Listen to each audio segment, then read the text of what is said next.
Welcome to this session on system resources. System resources are basically the indicators about the performance of any node at any particular point of time. Users can refer to these important vital indicators to understand and track the node performance at any instant. System resources can be found on stats.do page on the instance. Now, let's see how we can access this stats.do page from the instance. In order to access the stats.do page, we have to go to navigation panel and in the all menu, we need to type in stats.do. As we press enter, we have the stats page in front of us. Let's visit these indicators one by one. At the very beginning, we have the node details to which a user is connected to. This will show the node version, the status of the node, whether it's offline or online, and few other configuration details. Going ahead, we have the servlet memory and the servlet statistics. The servlet memory section has few parts consisting of the max or allocated memory, which shows the maximum allocated memory to the node. The in-use memory shows the current memory utilization by the node, and free percentage shows the percentage availability of the memory on the node at any given point of time. Now, if this free percentage goes below 10, and if you refresh the stats page and keep seeing the available memory less, then this could be a possible scenario where your node is experiencing a memory contention. And simultaneously, the users who are connected to this node might face slowness. Next is we have the servlet statistics.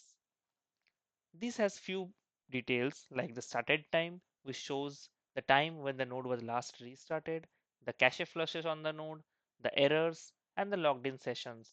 And also it has few other configuration details. Moving on to the next part of these indicators, we have the semaphores. Just to brief you, a semaphore is used on the platform to limit the number of transactions that can occur on a node to protect the resources on the node. When user submits a request, it is routed through a semaphore pool where it basically joins a queue. If there is a free semaphore in the pool, it will grab it and process. As transaction is completed, the semaphore is released and free to process other requests in the queue. So we can see here we have different types of semaphore pools like the default, the debug, the AMB send and receive, API int, and the presence. Now let's touch base on one of the semaphore pools to understand what this parameter tells us about the semaphore utilization. So the available semaphore shows the number of semaphores available for the incoming requests.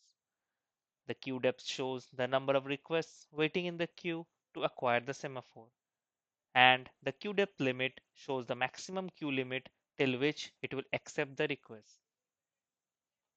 Let's move on to the next vital resources on this page, which is the database connection pools.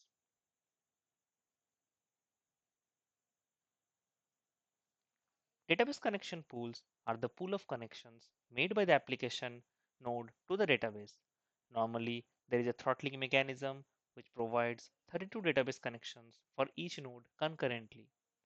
If multiple connections get stuck or hung, then there might be performance degradation on the nodes.